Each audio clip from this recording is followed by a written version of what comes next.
Haha, I am here, everyone. Hello. Whoa. Is it good? It looks good, right? It doesn't... I had some issues with the camera trying to get it the right distance. I think we're good now. Hello, everyone, and welcome. Darkside Phil here, and welcome to another edition of Ask the King. This one is for... It's technically actually episode 54, but this is actually the second Ask the King that I've done in the month of July. And I know a lot of people might be confused at that and say, why is Phil doing another episode of Ask the King? You know what? Hold on a second. It looks like it's too zoomed in, doesn't it? Hold on. Hold on a moment. I'm going to see if I can get this to zoom out. How's that? Hold on. That looks a bit better, right? But now the camera's not centered. There we go. That looks a lot better. I don't know. There's some weird stuff going on today. When I was trying to get the camera, like, centered and focused. It looks good now. It looks like a good distance. All right. So, anyways, this is episode 54 of Ask the King. And typically I do one a month, but what happened was in late June, we were so busy with the release of Batman Arkham Knight that I ended up being too busy to actually do an episode at the end of June. So what I said I would do is the first week of July I did an episode. And now we're at the end of July, I'm doing another episode. So technically there's 2 episodes of Ask the King this month, but this is episode 54 for the end of July. It's actually July 30th, 2015 right now. And we've got a ton of questions, ladies and gentlemen. Tons of questions to answer. So it might be a long episode. I may actually split this up into 4 parts. I know typically I do it on 3 parts on YouTube. So we'll have to see. First of all, I apologize. People who are watching this live on stream right now are telling me they're having issues. That the stream is like jumping all over the place. It's buffering and they can't even get it to seem to consistently work. It's not on my end. I can tell you right now I have a consistent connection. So it seems like maybe something's up with YouTube today. I'm not sure. Obviously, if you're having issues with the stream, you can always watch this on YouTube. Immediately following the stream, I upload this in parts to my YouTube channel, The King of Hate Vlogs. So feel free, if the show is not working for you, to watch it on demand afterwards. If you're watching this on demand, great and welcome. I would like, before we begin, to just direct your attention to the links at the bottom of the screen. This is something new that I'm doing, and I'm going to be doing it in my podcast and or live streaming style vlog shows. Every single person who does a show like this has links like that, and for some reason I decided to never do it because I'm an idiot. So I added them this time, and maybe it'll actually give some attention to Twitter and Patreon, but we'll see. Alright, so we got tons of questions from my forums, from Twitter, from Facebook, lots of stuff. I'm going to jump right into it because I have so many questions to answer this month that I just want to go right into it. I will say we're going to start off with the Patreon questions, which means people who pledged $20 or more in the month of June and had a specific question that they actually wanted answered this month. We're going to start out with those, and you can see right here, right below my finger, there's a link. If you want to check out my Patreon and you pledge 20 bucks, you can get your question also answered on Ask the King, okay? So let's start with these questions. First of all, the first question is from Sammy Samosa. He asked the following. He says, if they ever make a Mount Rushmore for video gaming, which 4 game characters do you think deserve to be on there? So ideally what you're asking is like, what are the 4 biggest, most iconic video game characters of all time? Which really, when you think about that, what you need to do is kind of think to yourself, like, what are the biggest? Mario obviously would be up there. Mario would have to be. He's kind of the quintessential platformer slash the biggest gaming character, synonymous with video gaming from the 80s and 90s, I'd probably say, you know. If you're asking me personally, I would probably have to say, Ryu. Like a Street Fighter character like Ryu, because Street Fighter is such a huge thing. That's the quintessential fighter. You know what I mean? But obviously the answer to this question is going to be dependent on you and your own personal experience. You know, who are your favorite gaming characters? Who do you think made the biggest impact on the gaming industry? I can't really, for me it would probably be Mario, Ryu, who overall, I don't know, overall, because there's different generations. You might say like Nathan Drake, but that's only for one console generation, you know what I mean? Some people would probably say Master Chief would be up there, right? At one point, people probably would have said Sonic the Hedgehog, but now with all the shit that he's been through, they probably would never put him up there. So, you know, there's all quintessential characters that people would think, oh, those are the biggest things in gaming. I don't know if I could even pick 4. Maybe Mario, Ryu, so it's a Duke Nukem on the stream chat. Yeah, Duke Nukem. Yeah, for the 90s, sure, but not anymore. See what I mean? So it's hard for me to put my finger on it. Fun question. I'm actually interested in to see what people would say. Who are your 4 quintessential characters for gaming that you would put on, if you had 4 to choose from, who would they be? That's a good question. Maybe answer in the comments of the video. Maybe you want to post up your own choices for that, if you're watching this on YouTube right now on demand, okay? All right, next question. This one is from Low Tier Lord. Now, if you remember, Low Tier Lord actually had a question a month or 2 ago because he said he was going to EVO, the National Fighting Game Tournament for the United States, and he was going to see how well he could do in Persona 4, okay? Not Persona 4, excuse me, Persona 4 Arena, which is the fighting game. So here's what he says. He says, "Hey Phil, now that EVO 2015 has come to a close, I wanted to ask you something, but first allow me to give you some background info on the situation. At the top 8 finals for Guilty Gear XRD, or XRD, I don't know how to pronounce it, there was a match between 2 of the best Japanese players, Woshige, who played with Milia, and Ogawa, who played with Zato 1. They were in winners bracket, the semifinals, and they both had won a match. On the final match, Ogawa had only won a single round, and Woshige had 0 rounds. On the second round, Woshige made a big comeback and won the round. Woshige then got out of his chair and started celebrating his victory, but then the final round started in the middle of Woshige celebrating, and Ogawa perfected him as he celebrated, and it was basically it was a big freaking mistake. I guess one of the guys won a round and thought he had won the match, and he hadn't, so he jumped up and started celebrating. The other guy was like, well, fuck this. He played and won the match, and they were like, well, that's it. You know, you fucked up. You thought you had won the match. The game was still going. You're an idiot, and you lost, and now you're in loser's bracket. He says, the story got so big that to the point ESPN and SportsCenter actually covered it because it was so funny. I was in the audience laughing my ass off when it happened. I highly recommend watching a video of it because it was hilarious. But anyway, my question is, did you or someone you know have an embarrassing moment like that happen to them during a tournament where they busted their nut early and got demolished or something like that? Thanks. P.S. I didn't make it to top 8 in Persona like I had hoped. I only got 65th out of 480 people. Well, first of all, ladies and gentlemen, 68 out of 480 people is a great, or 65th out of 480 is a great ranking. So congrats to Low Tier Lord for doing that well. It means he won several matches and progressed in the tournament, so that's great. That's pretty silly. That is pretty silly that happened. And, you know, in moments of embarrassment of your life, I'm sure that's probably going to rank as one of the top moments that person will ever have for prematurely thinking they had won the match, jumping out of their seat and celebrating while the other guy beats the shit out of them the final round. And then they're like, what happened? Let me put it this way. That's never happened to me, first of all, in a match. You know, when I'm in a tournament level match, I'm so intense into the match that I certainly would never think that I had won prematurely. I can't put my finger on specific times that I can call out where stuff like that happened. It did happen. There were like money matches and stuff. Oh my god, I won, and the next thing you know, it continues. The guy's like, what the fuck? And he runs back to the arcade cabinet to try to salvage it last minute, which is pretty funny. So, I mean, that's a pretty unique situation that you'd be like in the winners semifinals bracket of the national tournament where there's thousands of dollars at stake and you fuck up that bad. So I can't really say there's like a time that I can put my finger on, oh my god, something like that happened.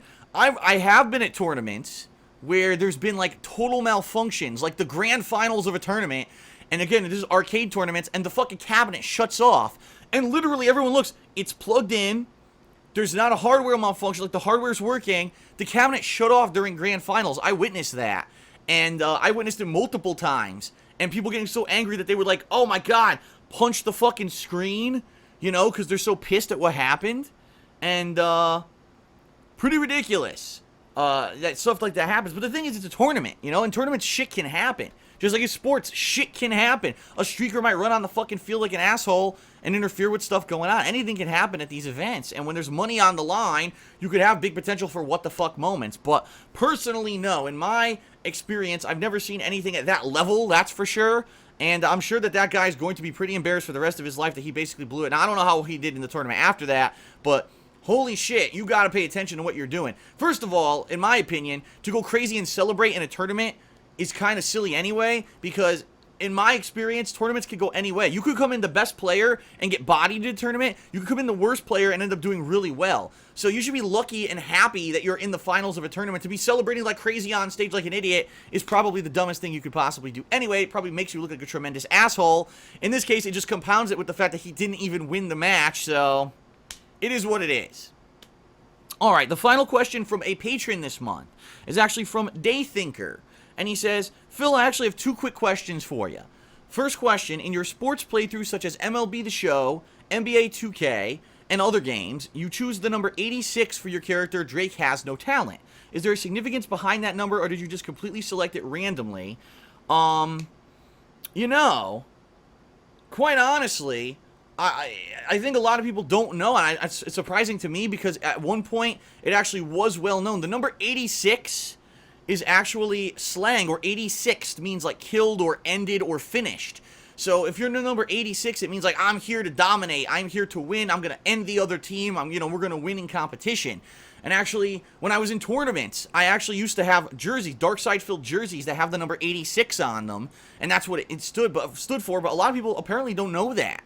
And I don't know if it's just like really old school or it's only regional, but yeah, 86 kind of means to end or to dominate or to kill or end or beat something. For example, if you're at a diner and they run out of eggs, 86 the eggs, they'll say, which means you cannot have anyone order eggs anymore because they're out of eggs. So that's kind of what it means in slang terms. Alright, the second half of his question, he says, in regards to the recent news regarding Hulk Hogan, oh boy. In the past, Vince McMahon himself has sometimes crossed the racist boundaries.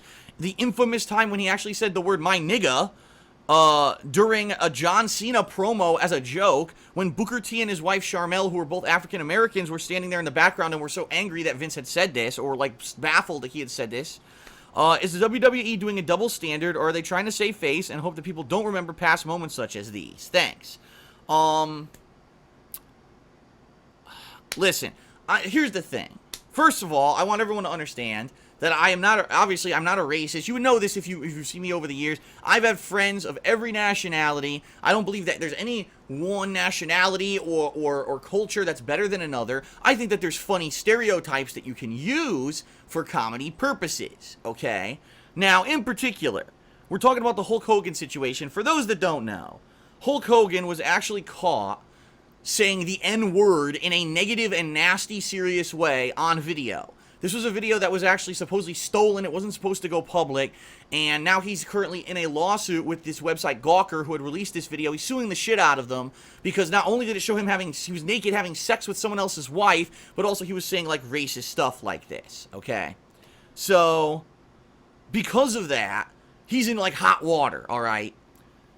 I certainly disagree with Hulk Hogan saying these things. I am not of that mentality. I would never, in a derogatory way, speak of a race seriously. Yeah, in my content, I'll do generalized cultural humor, but no, I don't have any kind of a serious prejudice against any race. In fact, I've always said I'm an equal opportunity jokester or hater or whatever. I will joke about every race. I joke about the Italian heritage in the Godfather playthrough that I'm currently doing, probably more than I've joked about other nationalities before, so I'll do it to anyone.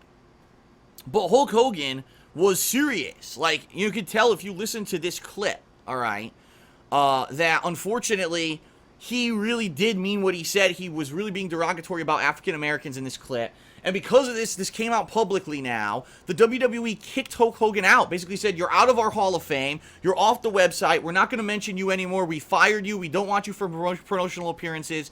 You're done. And of course, immediately, the internet said, now, wait a minute.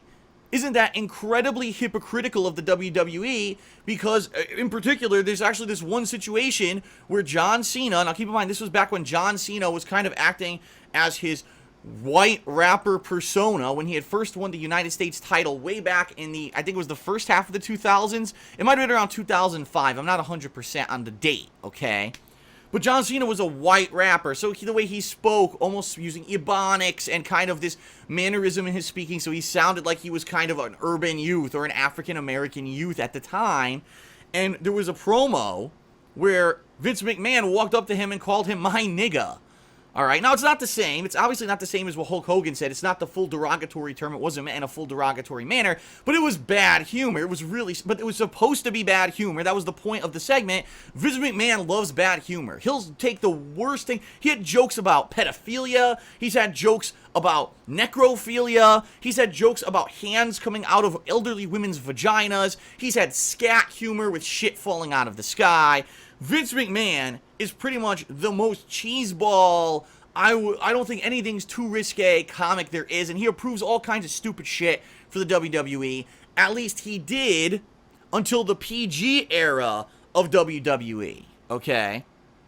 So, around the PG area of WWE, all of a sudden, we want to change our image. We want to be more family friendly. And all of a sudden, John Cena transforms from this urban youth white rapper into a superhero who supports the military, right? And he's been that character for the greater portion of 10 years now. No swearing on television anymore. It's all bleeped out or not in it. No blood on television anymore. And they changed their whole company's persona. So it's funny for someone who's been around the block and watched WWE during like the Attitude Era and saw this ridiculously risque stuff versus the WWE now. And now all of a sudden the WWE wants to get rid of Hulk Hogan and act like Hulk Hogan never existed when he was actually a bigger part of the 20 years of the most popular years of WWE. He was a part of it, but they want to erase him for saying racist stuff when they did similar stuff on their own show.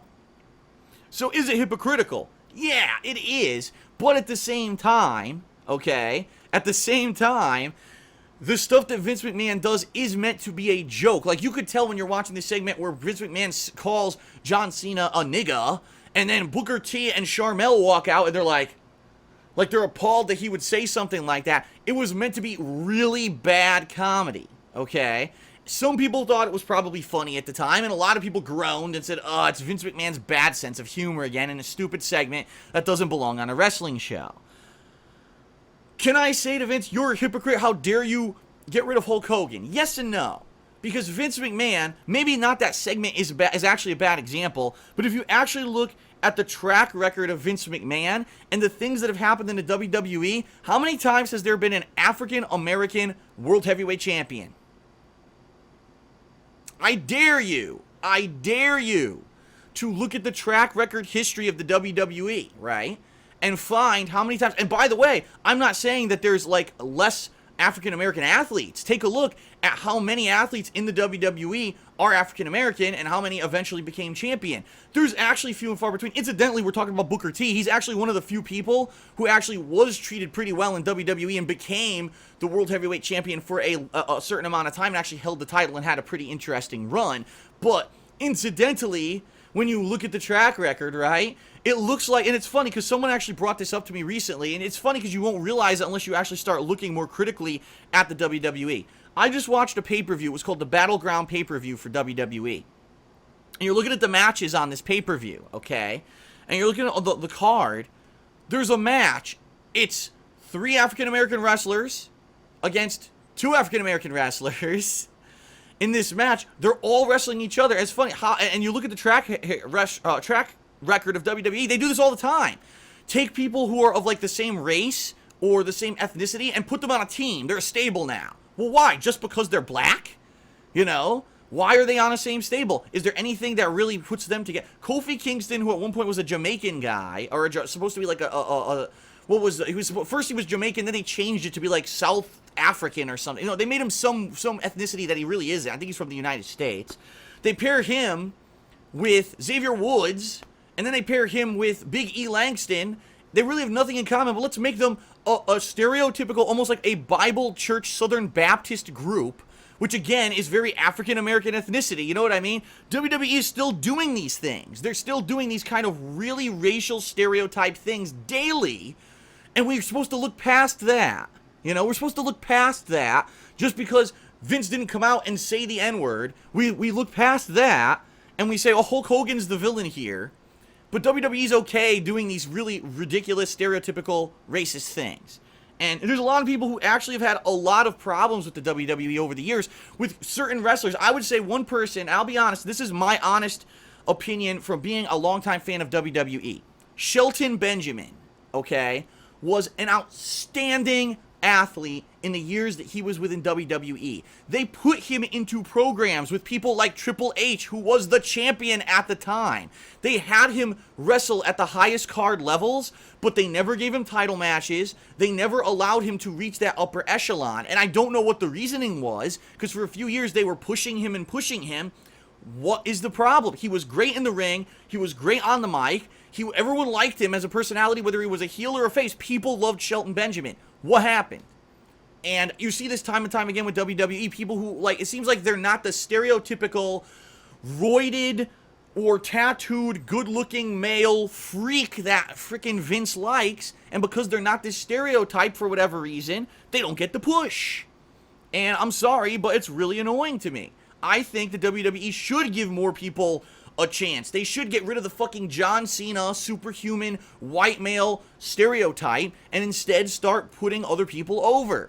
And they don't. And when you look at things like this and you say, well, Hulk Hogan gets completely banned from WWE because in a private video, obviously he said some racist things and he probably has some racism in him, truly, or else he wouldn't have said those things, right? But look at Vince. What's the worst racism here? Hulk Hogan saying that stuff behind closed doors, or Vince, who has a track record with his company, has had racism kind of in the way that people are promoted and pushed. So I could see both sides of the fence, okay? I could see people are furious with Hogan, people are furious with Vince, people are protecting Hogan, people are protecting Vince. I don't think there's a right or wrong answer. Really, it's going to depend on your own perspective, your own ethnicity, your own personality. Obviously, me, as a white male, cannot tell you legitimately the real repercussions of this situation because I am not a person affected by this particular piece of racism, and I would never say I'm an authority on the subject and I should ever say anything. But I'll tell you this, I think it's fucked up that in 2015, yes, we still have people, and by the way, it's far more abundant than you think. We have people who behind closed doors still think of entire other groups of people based off of the color of their skin, their ethnicity, the way they dress, the way that they talk. They think that they are below them, okay? They do. They actually think that there are groups of people just because of that. Not because of anything that they've done or their actions, but because of those things, those superficial things, that those entire groups of people are below them. That they're subjugating. That's what it is. It's subjugating an entire cultural group so you feel better and you feel superior. Oh, I am superior because this group is less than me and I'm better than them and we'll judge them as a group. I don't believe it. I'm going to tell you something right now. There are people in my family right now, relatives of mine who are racist.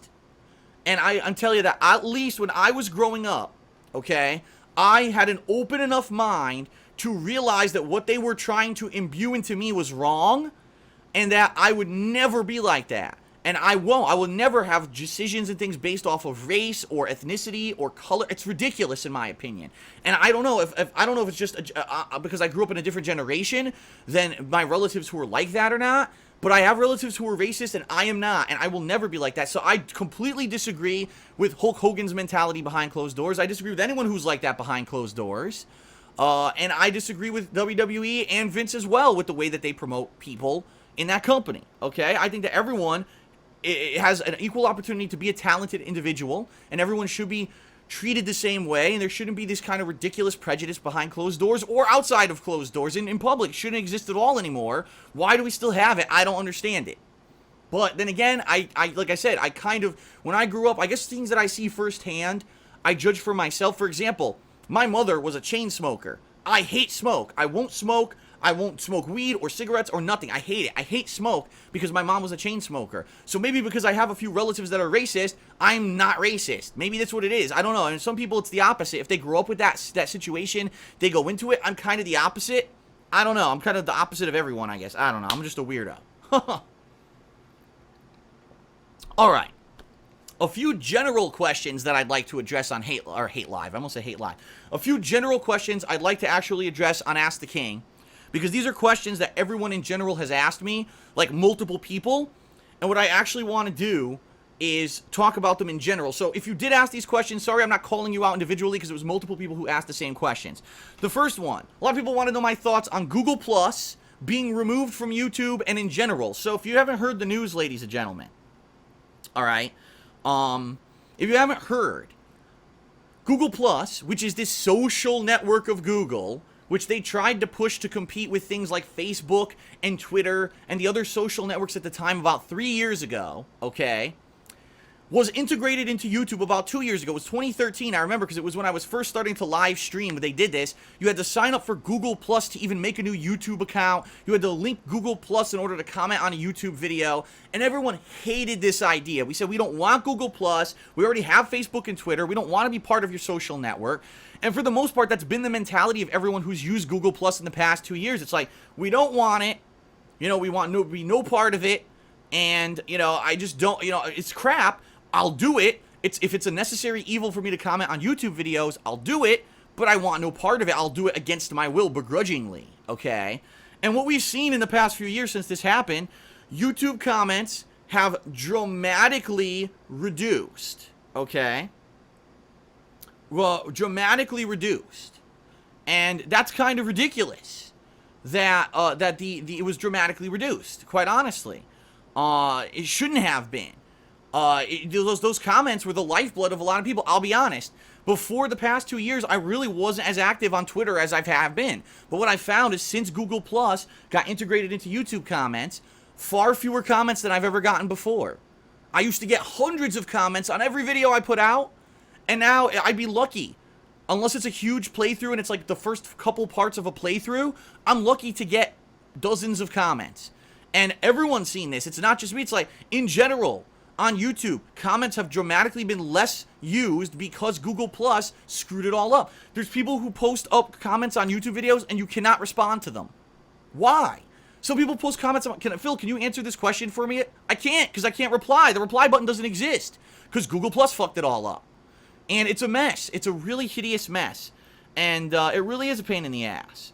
And unfortunately, I hate to say this, unfortunately, it's had a big negative effect on the social aspect of YouTube. YouTube used to be a place where not only did you go to watch someone's videos, but you would post up on their wall, on their channel, and you would interact with other viewers and fans. You would interact in the comments of the videos. For the most part, that's gone away. Most people now have to go to Facebook or Twitter or a website to interact with a YouTuber because Google Plus fucked the website up so bad that no one wants to use it for a social aspect anymore. So it was just announced this past week that there's been a shift of management within Google, and the manager or whoever it is in charge who was basically pushing to get Google Plus integrated into YouTube and was responsible for this, got booted or moved to another position. Someone else moved in and said, I realize this is garbage, and they're actually getting rid of it. They're actually now in the process of delinking Google Plus slowly from YouTube. So hopefully in the next couple of months to the end of this year, you won't have to sign up for Google Plus anymore. Whenever someone posts a video, it won't go to Google Plus. You won't see people's comments all fucked up anymore. It's a joke. I still remember when they integrated Google Plus into YouTube, you could post an unlimited character comment. There were people who were posting the entire Bible, the Roman Catholic Bible, they would post in a comment on YouTube for fun. And they would spam comments of the entire Bible because YouTube was that fucking stupid. Google was that stupid. So anyway, the bottom line is Google Plus is a failure. Most people who ever signed up for Google Plus never used it. They only used it because they had to use YouTube. It's being de-integrated from YouTube. It's a good thing. It's a positive change. And we should be happy that after 2 years of suffering, Google is listening. Of course, now there's big rumors that YouTube's going to change channel layouts again because of this new YouTube gaming streaming thing coming, that there's going to be changes again. So maybe we shouldn't be too happy. I don't know. Okay. Next question. Yes, I have heard that Mafia 3 has been officially announced. Yes, ladies and gentlemen, after 5 years, Mafia 3 is coming out. Mafia 2 was released in 2010, and we've heard nothing from this game developer for a while. Mafia 3 is coming out for next-gen consoles. And there's actually supposed to be like a big, I think it's August 5th. I could be wrong. It might be August 8th or something like that. So the trailer is supposed to be released, and apparently it might come out this year. So people are saying, am I interested? Of course I'm interested. Right now I'm playing the Godfather game. I really like it. I never played the Mafia games. I've heard good and bad things about the Mafia games. People have asked me to play them over the years. And yes, I am actually considering playing the Mafia games. But Mafia 3, yeah, that's a playthrough I would certainly like to do, and it is something that I will definitely be considering. Okay? Alright. Next question is from Well, again, this was a general question. Then we're going to get to specific questions from the forums. This is another general question that a lot of people ask, so I want to address it. Smark Guys. A lot of people have said, Phil, used to do a pro wrestling commentary show called Smark Guys. Used to do it with John Rambo. We all know the story that, you moved across the country. You're not doing anything with Rambo anymore. But you kind of said for a while that you were going to do a wrestling show eventually. But here it is, a year you've moved, and you haven't done one. And a lot of people who used to be big wrestling fans, and they used to be a fan of the show, and they used to watch my wrestling, simulation matches in WWE games, are sad that all that kind of wrestling content that I used to do have gone away. And a lot of people have said, Phil, why don't you relaunch Smark Guys as Smark Guy, do your own wrestling commentary show, and every once in a while maybe have a special guest or someone on the show? It's not out of the question. It's still not out of the question. But I will be honest with everyone. This is a good time to address this since we already talked about wrestling, right? I am a fan of pro wrestling, absolutely. And I will always probably go back and watch wrestling like WWE and stuff over the years. But I will be completely honest with everyone. In the year of 2015, I pretty much fell out of wrestling. And what I mean by that is I've taken some time away from it to kind of focus on other stuff. Let's be honest, to watch every wrestling show is time consuming. Monday Night Raw is 3 hours a week. SmackDown is 2 hours a week. If you're trying to stay up on NXT and all the other shows now that are on WWE Network, that's several hours. And then you got the pay-per-views, which aren't really pay-per-views anymore. I guess they call them prime-time specials because they're on WWE Network. That's another several hours a month. So you're talking 20, 30 hours a month of just watching WWE content. And I'll be honest, I used to do it because I had this ongoing commentary show and I was doing wrestling sims and it made sense to do it. It was part of my ongoing product. And now that I moved and I really didn't have that much product that was geared towards it, I really don't feel motivated to watch it as much. And not to say that I'm not going to watch it from time to time. In fact, I just watched the most recent WWE event, Battleground, and I actually commented about it on Twitter. And now's a good time for me to point out, I have a link to my Twitter right here on the video.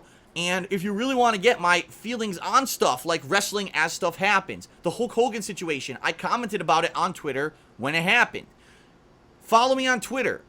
That's the best place daily for you to go for my opinions, for updates on my gaming content, for updates on my streaming.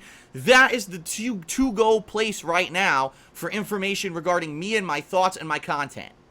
I haven't really talked too much about it in the past several years, but I'm going to start pushing it more because it really is the go-to spot. It used to be, you could go to my YouTube page and I'd have videos there, or you could go to my website. Now this Twitter is really the way to go because I can instantly respond to over 20,000 Twitter followers that I have, and everyone can be in the know on what's going on, and it just makes sense. So follow me on Twitter. But anyway, I just don't follow wrestling like I used to. I found that it was far too time-consuming for me to be following this wrestling all the time and watching all the shows.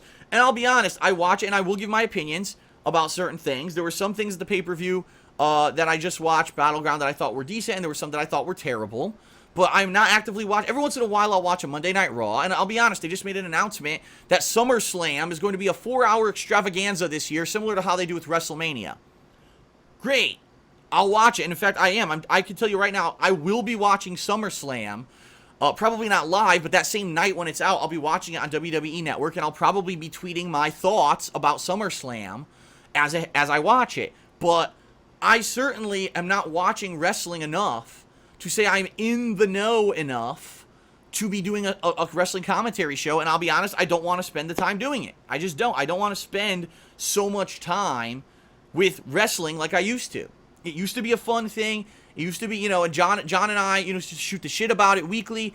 But at this point in my life, I think I'd rather focus my time on other stuff. I would much rather be watching a more diversified. I've watched so much new TV shows, movies, and things since I moved than I used to, because I used to be watching wrestling all the time. Now I'm watching other stuff, and I feel like I've broadened my horizons. And I know more about pop culture and television and stuff that's going on because I'm watching more of that versus wrestling. Now, don't think that means that I'm never going to be ever doing anything regarding wrestling again. In fact, WWE 2K16 is coming out later this year. Yes, I'm buying the game. Yes, I'll be playing through the campaign mode of that game. And I am also considering doing, created wrestlers and my simulations. I may start doing simulations again, because now I've almost haven't done them in a year. It was actually January of 2015 was the last simulation I did. If I do one, people will probably be interested. I'm hoping that they increase the amount of created wrestlers that they put into this game, and hopefully it'll be a lot of fun. But it got played out. I took a break, so maybe it'll be a reinvigoration later this year. We'll have to see. But at this point in my life, no, I'm certainly not going to be doing more wrestling-related content. I don't think it even makes sense because I don't watch it enough to be versed on wrestling, okay? All right. I'll probably do 1 to 2 more questions, and then we'll take a quick break, all right? So the next question, this one is from the forums. We're finally out of the common questions and the Patreon questions. This one is from Anthony77FX, who's asked many questions before, and usually he asks pretty good ones. He says, hey, Phil, I would like your thoughts on the Game of Thrones television show, which officially is about to catch up to where the book series is currently at. It seems that George R.R. Martin is not, excuse me, let me re-say that.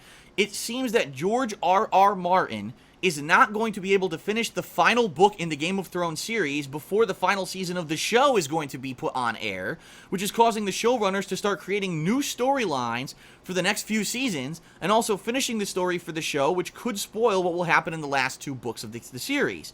Do you think it's a good idea, or would you like to see the books finished before the show is officially over? This is funny, because I talked about this years ago. I actually talked about this much, much earlier in my YouTube career. People were like, Phil, are you a fan of Game of Thrones? Did you read the books? Have you started watching the show? This was 5 years ago when the show had just started. And I was like, yeah, I actually had read the first 3 or 4 books at that point, and I started watching the show, and I really liked it, even though the show did cut out certain things that were much longer, more drawn out in the book, and did cut out certain details. It didn't seem to cut out the spirit of the books. Fast forward to 2015, ladies and gentlemen, yeah, Game of Thrones at this point, the television show is about to catch up to the books, which means there's no more source material. So now what do you do? Because the show has primarily been based off of the books. There have been a few nuances and differences and changes to the show that people have been up in arms about who are fans of the series. They say, how dare you veer from the source material? Okay, but the question is, what are they going to do? And the answer is they're going to have to. If they want to continue with this show, which, by the way, it's white hot. Game of Thrones is still very popular.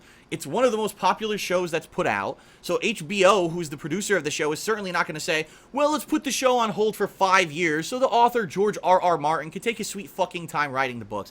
And I hate to say this because I do like the Game of Thrones books. George R.R. Martin is riding his wave of money. He has made so much fucking money from his books, and now because it became a popular television series, he feels no fucking pressure whatsoever to finish this. Even though all the fans of the series are saying, finish, write another book, finish, finish. He's like, I'll ride my money, I'll drink my fucking mimosas, I'll have these hookers blow me, I'll do some fucking coke, and I don't need to write a book because I'm fucking filthy rich because everyone made me rich. There's no reason for him not to write another book. It's been years since he wrote the last book, which was A Dance with Dragons, I believe. A book, by the way, that I disliked so much, I never finished it. His last book in the series got so, long-winded. He was introducing new characters that really fucking no one gave a shit about. There were already too many characters in the series. Oh, I'm going to introduce 5, 10 new characters out of nowhere. Who knows if it'll go anywhere. I started skipping chapters because I didn't give a fuck. I said, I don't want to read this anymore. And this is the problem when you get a book series that gets popular, but it overgrows. Its popularity overgrows what it is. I really feel that Game of Thrones, when it became popular as a television series, became so popular that now George R.R. Martin doesn't really even care about it anymore. I'm already rich. What do I care? What do I need to finish this for? Maybe I'll wait till I'm not making oodles and oodles of fucking money anymore, and then I'll come back and I'll write another book when I need it, but I don't need it right now. You know what I mean? So I don't know, or else he would have finished it. There's no excuse. If he actually had love for this series, right, he would have finished. The books don't take 7 years to write. Sorry, George R.R. Martin. Anyone can write a book in faster than that, unless you have, a creative block. But I have to think that when you have a series that's this epic, right, this many characters, he probably had kind of an outline of what he wanted to do with it. At least if you're an intelligent author, you probably have a beginning, middle, and end. He probably has a conclusion that he's thinking of that he wants to end it with. So how does he get there? Maybe that's what it is. He can't figure out a plausible way to get from where he is in the series. Maybe he wrote himself into a hole. That happens too. When you have a series that's so drawn out, that's so many books, you might have written himself into a hole, and now he can't fucking figure it out. But in my opinion, it's going to end up being the show is the show and the books are the books. And ultimately, no matter what happens, the show is not going to be good enough for everyone, and the books aren't going to be good enough for everyone, because the hype and the popularity of Game of Thrones has outgrown what the actual content is. And that's the problem. When you have, it's viral. It has pop culture of everything. You could buy figurines of Game of Thrones, t-shirts of Game of Thrones, games. I'm playing the Telltale games of Game of Thrones. Everything is Game of Thrones. It's outgrown what it was, a simple fantasy book series. So, in my opinion, they will probably continue with the TV show. People will complain that the TV show is not good anymore. And then he'll continue with the books. People will say, well, the books weren't too good either. You know, this is what happens. It's a shame. It really is. I wish that when Game of Thrones was getting so popular, that George R.R. Martin had said, okay, now I gotta finish these fucking books, so we have source material so they can finish the series, and, you know, but I don't think that's it. It's his cash cow, right? I don't want to end it. I want to keep it till I need the money, then I'll finish it. So anyway, I don't really know, but that's my take on it, okay? All right, one more question, then we'll take a break. This question is actually from I Cured It With My Brain, and it's a pretty pertinent question right now in particular to some things that are going on with the new console generation, in particular the PlayStation 4 and the Xbox One, okay? So this is a good one. It was recently announced that Fallout 4 will run at 1080p resolution and only 30 frames per second frame rate on the PlayStation 4 and the Xbox One. After some investigation, it actually seems that it has become standard practice for game developers to place more importance on having their games run at the full 1080p resolution and less importance on having them maintain a higher frame rate, such as 60 frames per second. So my question is, if a hardware limitation prevents a game from being able to run at 1080p while maintaining a high frame rate on a game like Fallout 4, would you prefer the developers lower the game resolution to, say, 900p or even 720p so the system can maintain 60 frames per second? Or do you prefer a higher resolution, even if that means sacrificing frame rate? Basically, if you had a choice between 900p and 60 frames per second, or the same game at 1080p and 30 frames per second, which would you choose? Oh. Now, this is an interesting question, because this is going to be a very subjective question based off of your personal preference. There will be people who say, I want full 1080p. I want the most detail whatsoever on my characters. I want super crazy resolution, textures on the characters. I want it to be super photorealistic, immersive, and that's what I care about. On the flip side, you know, there will be people who will say, no, I think that you don't need photorealism, but we should be going for frame rate so it looks like real life, the amount of frames of animation that you actually see in real life when things are moving. And I think that that's better off, because it's, especially in a game, it's better to react when you have more frames of animation. It's easier to make a decision or to react on the fly, a reactionary thing, when you have more frames of animation. There's always going to be a conflict, okay? There will always be people who disagree. I have an interesting take on this. I say it's subjective. It's based on the type of game. And let me explain. If you're playing a game that's high action, there's constant movement, you need quick reactionary things, then I say it has to be 60 frames per second. What kind of games am I talking about? First-person shooters, like Call of Duty, Battlefield, gotta be 60. Because I'll be honest with you, I played 30 frames per second first-person shooters, and I played 60. I always perform better on a 60 frame per second first-person shooter, because it's better. You see more frames. There's more chance that you're going to catch atmospheric stuff going on. You're going to be able to react quicker because you can see more frames of animation. It's that simple. When you're playing a more chuggy along the way 30 frames per second first-person shooter, it's harder for you to react. It really is. It almost feels choppy, like you're trying to pull your weapon and shoot, and it's a slower reaction time, okay? Fighting games. Fighting games need 60 frames per second, period. I don't care what anyone else says. Fighting games, if you're going to play them at a competitive level, need 60 frames per second. You need to be able to react to what someone's doing. The more frames, the more opportunity for you to react, okay? If you're talking narrative-driven games, probably you don't need 30 frames per second. And so you look at games as of recently, such as, you know, Batman Arkham Knight. A lot of people had issue with Batman Arkham Knight. How dare this game run at only 30 frames per second? Look at a game like Witcher 3 on PS4 and Xbox One. Only ran at 30 frames per second. Everyone, oh, how could it only run at 30? You know, but honestly, yeah, those games are action-based, But out of everything that was going on in those games, did you ever really feel so overwhelmed because there was so much going on that you really needed 60 frames? You know what I mean? So really it's subjective based off of the game type. If you have a really quick game, you need quick reactions to survive, I want 60 frames and a lower resolution. If you have a game that is more slower paced, or maybe you don't need that quick of a reaction, give me the better overall visuals. Fallout 4, a lot of people are making a stink about Fallout 4 right now, saying that I can't believe it only is going to run at 30 frames per second. I'll be honest with you. Listen, Fallout 4 is not going to be a super reactionary game. Yeah, oh god, someone's shooting at me. You're going to go into what is it? What is it? I forget what it's called at this point. VATS? Yeah, VATS. You're going to go into VATS, and you're going to aim for whatever you want to shoot at to either disable or whatever. Now, some people play the Fallout games, like Fallout 3 and Fallout New Vegas, more like action playthroughs. I can understand then, but at the same time, the game's really not meant to be played like that. You're supposed to be using VATS. So, I don't know. I mean, it's hard. For me, I think for Fallout 4, I would rather see 1080p resolution and 30 frames per second, because I can't imagine during the gameplay, oh my god, I need such a sudden reaction to something that's going on that I won't have an opportunity to heal if something goes wrong or whatever. It's very rare, okay? Versus 60 frames per second and lower res. I mean, again, it's not like you're playing Call of Duty and everything's going crazy around you. You know what I mean? So for Fallout 4, I think 30 frames, 1080p is a good choice. If you're telling me that Call of Duty Black Ops 3 is only going to run at 30 frames per second during zombie mode and online multiplayer, fuck all that shit. Now, I'm going to go up in arms, because that game, you need those knee-jerk reactions to everything going on around you. You need pinpoint accuracy. You need to react to things all around you all the time. I want more frames. So, at this point, I think it's subjective based off the game type. However, and I'll also say this, though. I am angry that we're in a new console generation, right, ladies and gentlemen? This is a new console generation, right? But how much more powerful, realistically, are the PlayStation 4 and the Xbox One to the last console generation? A lot of games ran at 720p, 60 frames per second. This console generation, you're telling me a lot of games are going to run at 720p or 900p at 60 frames per second, or 1080p, 30 frames per second, which was the same frame rate as last gen. So we all paid all this money, we shelled out all this money for the next gen, and it's really not that much better than last gen.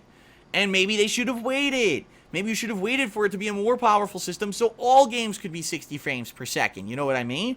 I don't know. And of course, there's going to be people who, the PC elitists will also, oh, you guys are all idiots because we have PCs that run everything at 60 frames. Har, har, har, har, har. Fair enough, but you also probably spent way more money than anyone who just shelled out a few $100 for a console, so you're always going to have that take too. In my opinion, it depends on the game genre, the game type.